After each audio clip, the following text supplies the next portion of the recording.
Necesitamos hacer algunas aclaraciones, darle nombre a algunas cuestiones para comprenderlas y después utilizarlas como herramienta permanentemente.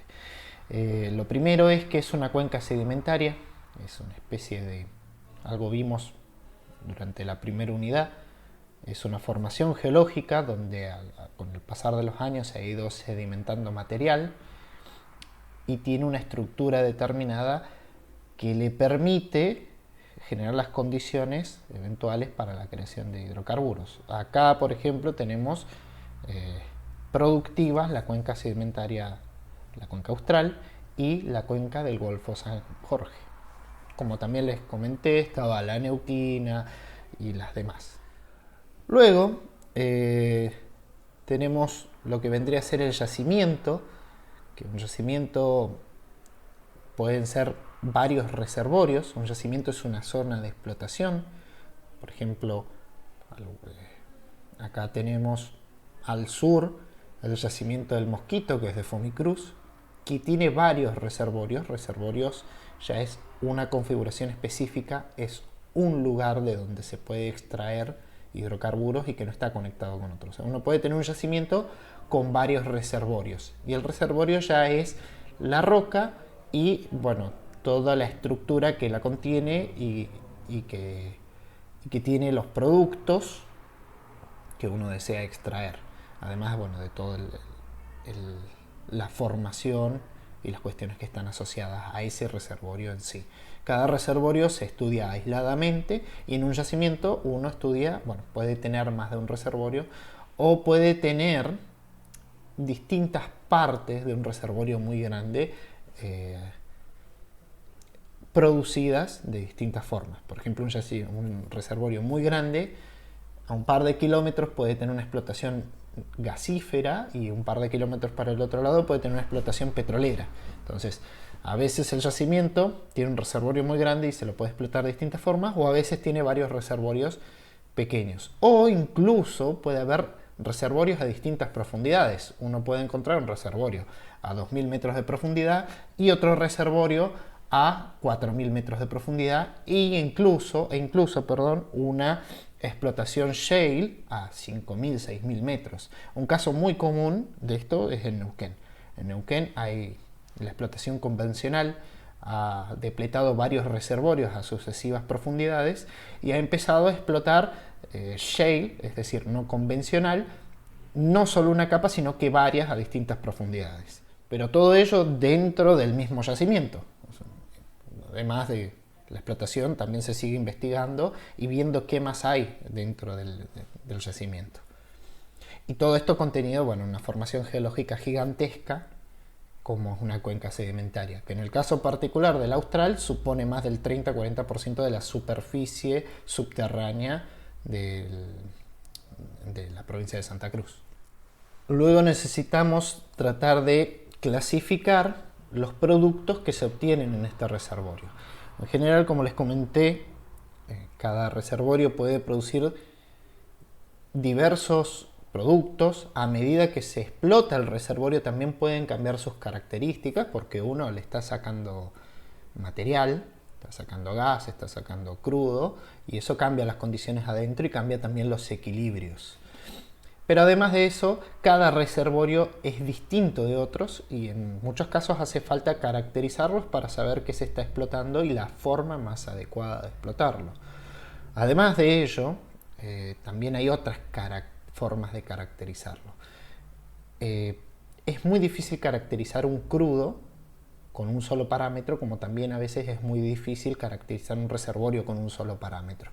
Pero por lo menos hay grandes categorías que nos permiten saber a grandes rasgos con qué se está trabajando. La primera de estas categorías que les voy a mencionar es en función del producto que se obtiene.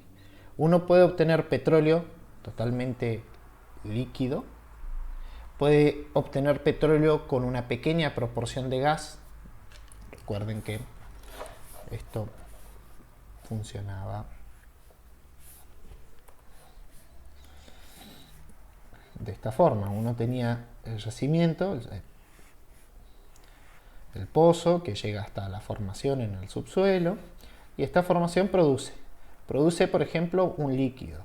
Pero cuando llega a superficie, esto se lo pasa por un separador, en donde esto baja muchísimo la presión del producto, y al bajar la presión se descompone generalmente en 2 o 3 fases. Se suele descomponer una parte de agua, que indefectiblemente saca del reservorio, una parte de crudo, es decir, líquido, y una parte gaseosa. Y bueno, cada corriente sigue su propio recorrido.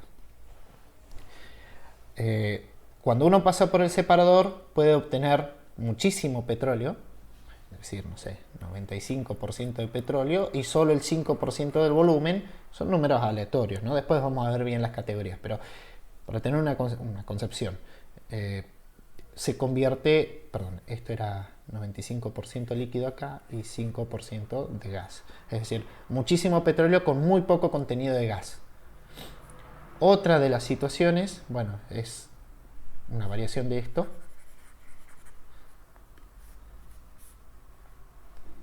Es decir, a petróleo pero con abundante gas, que esto se le suele decir gas asociado. Este gas que sale del petróleo se lo llama gas asociado. Se puede clasificar si sale en pequeñas cantidades abundantes. Después estaría el yacimiento de gas condensado, que es la otra cara de esto. Un yacimiento que ya es más gas que petróleo. Es decir, el producto principal que sale del pozo es gas. Pero cuando llegamos a superficie, parte de este gas se licúa por la caída de presión, los cambios de temperatura. Entonces obtenemos un condensado del gas. En el fondo estamos hablando siempre de lo mismo, ¿no? Cuánta fase líquida y cuánta fase gaseosa tenemos de lo que sale del pozo. El gas condensado lo que prima es la cantidad de gas. Después tenemos gas húmedo, que es una gran cantidad de gas con un poquito de crudo que se condensa en superficie. Y después gas seco. Durante la producción sacamos gas y arriba en el separador sale todo gas. Salen miserables, despreciables cantidades de líquido. Esta es la primera forma de clasificarlos. En función de estas producciones varía mucho el interés de la empresa. O sea, como les comenté, eventualmente en los 90 la producción de gas no era del interés de las industrias, de las empresas privadas. Entonces, donde encontraban un yacimiento de gas seco, pone una tapa y cierra el pozo. Alguno de estos, por ejemplo los de gas condensado, en función de lo que necesitaran, si era muy grande y demás, se explotaba, pero se hacía valer mucho la parte condensada del líquido, del gas, perdón. Y en general la explotación era más de este interés. Pero, bueno, con el tiempo las cosas cambian, pero hay algunas cosas que se mantienen de todas formas. El petróleo sigue interesando muchísimo, pero ahora el gas también tiene un valor agregado muy interesante. Entonces, la producción de todos estos tipos de yacimientos es de interés de las empresas. Pero algunas cosas son más interesantes que otras. El petróleo, a medida que contiene más gas, es más liviano y es de mayor valor. Un petróleo muy denso, muy viscoso, muy pesado tiene menos valor que un petróleo que es muy liviano, y al venir con altos contenidos de gas es probable que este petróleo sea muchísimo más liviano, su densidad sea mucho menor. Lo mismo sucede de este lado. El gas tiene un valor, pero si el gas licúa productos que suelen ser caros, como GLP o gasolina o crudo muy liviano que se puede convertir después fácilmente en naftas, entonces estos yacimientos son más rentables que tal vez un yacimiento de gas seco. Como estos yacimientos de petróleo con abundante gas suelen ser más rentables que un yacimiento de petróleo muy pesado, muy espeso. Lo ideal sería un yacimiento de petróleo, todo lo líquido que se pueda, de muy baja densidad. Esto sucede en Arabia Saudita, por ejemplo. Hay yacimientos que además están muy en superficie, entonces son fáciles de explotar, baratos de explotar, y el producto que se obtiene es muy valioso. Por eso son, entre otras cosas, líderes mundiales en esta cuestión de la explotación hidrocarburífera, pero tienen un producto buenísimo. Después vamos a ver algunas muestritas, algunas fotos de algunas muestras, pero en principio recuerden una cosa que les comenté: que el petróleo y el gas no están en una especie de caverna contenidos como en un lago o en una bolsa, en una grieta, en estado líquido. En realidad están contenidos dentro de la porosidad de la piedra, están como embebidos en una especie de esponja. ¿Vieron cuando uno embebe una esponja en agua y queda como contenida dentro de los poros de la esponja? Exactamente lo mismo, pero bueno, en una escala de alta presión, en piedra, donde nuestra esponja es una piedra, y que bueno, contiene gas, agua y petróleo crudo, líquido. Otra cuestión a aclarar, conociendo el tema de cómo está contenido dentro de la roca el hidrocarburo, es empezar a ver cómo es el proceso por el cual se ha generado este hidrocarburo, dónde se ha generado y algunas otras etapas que también son condiciones para la existencia. Estos procesos que vamos a ver influyen luego a la hora de evaluar geológicamente la posibilidad de la existencia del hidrocarburo en determinado lugar. Estas son las bases teóricas para la parte de exploración. Para explicar esto, vamos a hacer un pequeño gráfico donde vamos a poner una roca madre en profundidad,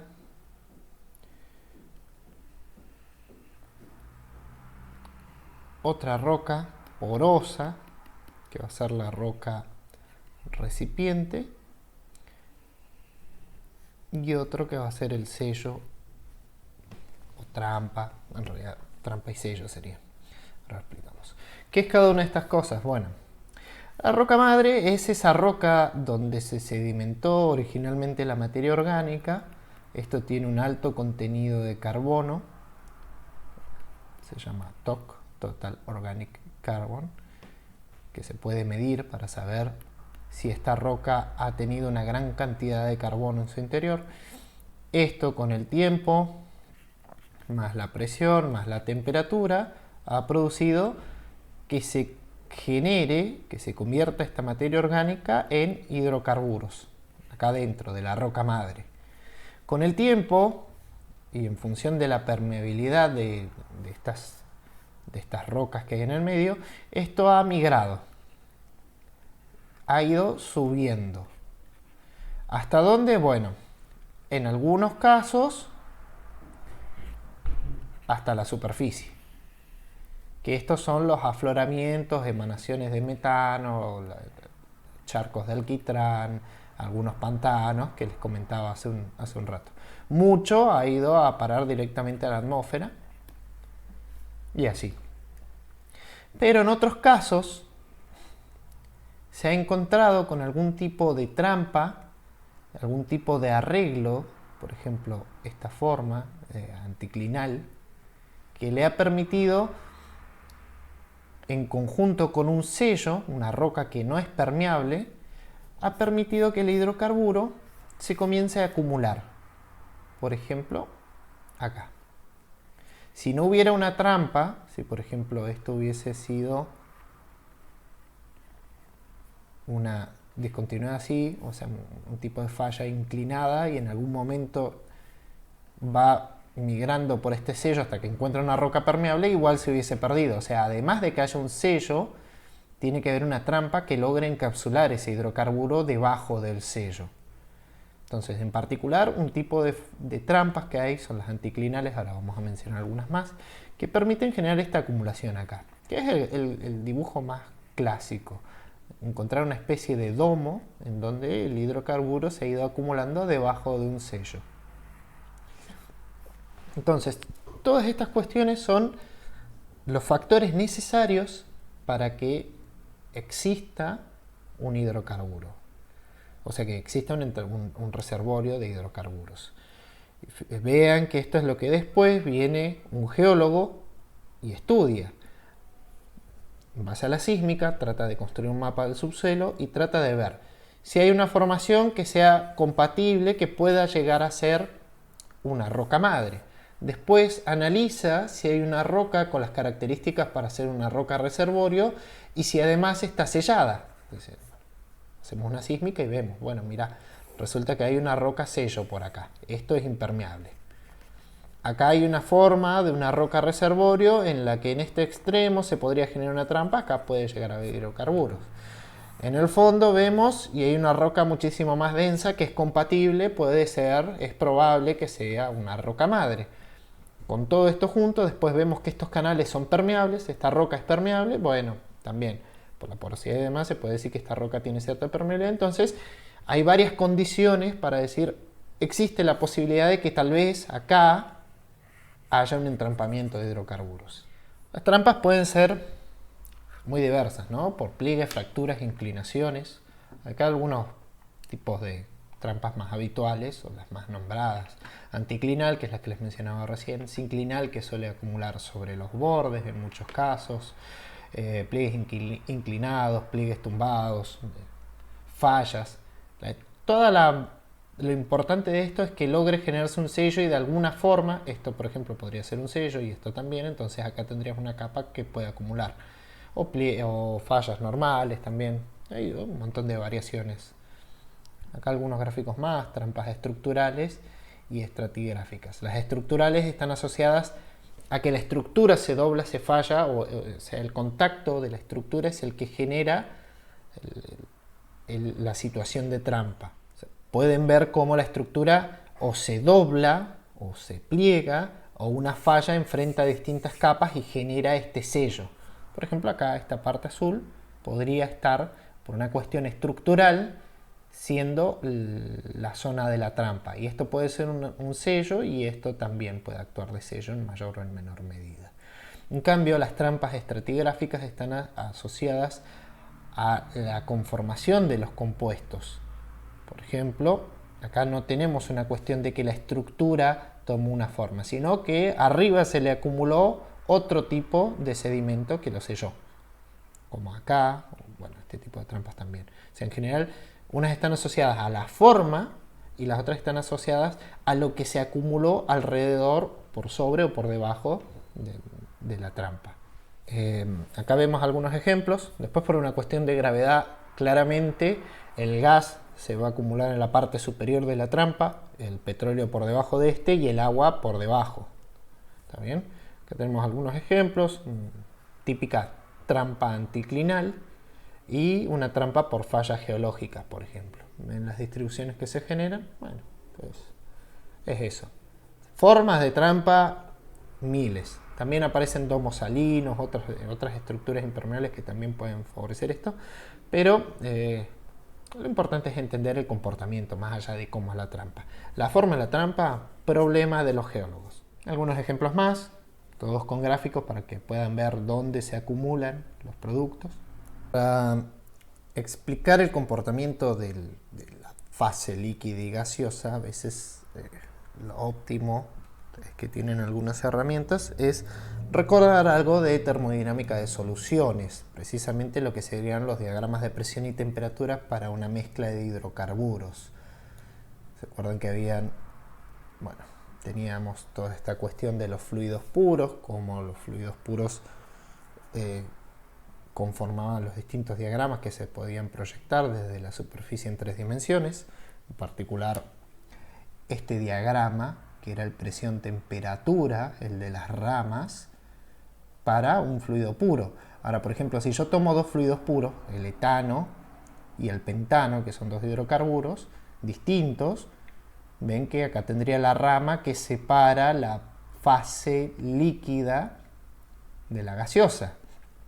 Si estoy acá arriba, estoy evaluando solo el etano, estoy acá arriba, esto es líquido y de acá para abajo es gaseoso. Si estoy viendo el pentano, lo mismo. De esta línea para arriba está en estado líquido, de esta línea para abajo está en estado gaseoso.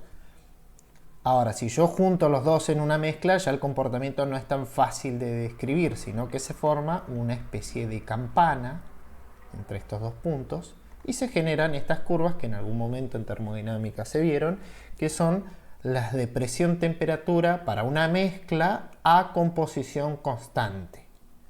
¿Qué tenemos acá? Bueno, esta vaina, esta especie de campana o de curva que nos dice, bueno, si usted está acá adentro, tiene mezcla en dos fases, tiene líquido y gas. Si está por sobre esta curva, está en estado líquido. Si está por debajo de estas curvas, está en el estado gaseoso. Y aparecen algunos puntos extras que antes no se evaluaron. Por ejemplo, este punto de máxima presión donde puede existir mezcla se llama cricondenbárico. Por el otro lado, este punto de acá donde es la máxima temperatura a la que puede existir una mezcla se llama cricondentérmico. Bueno, después tenemos el punto crítico.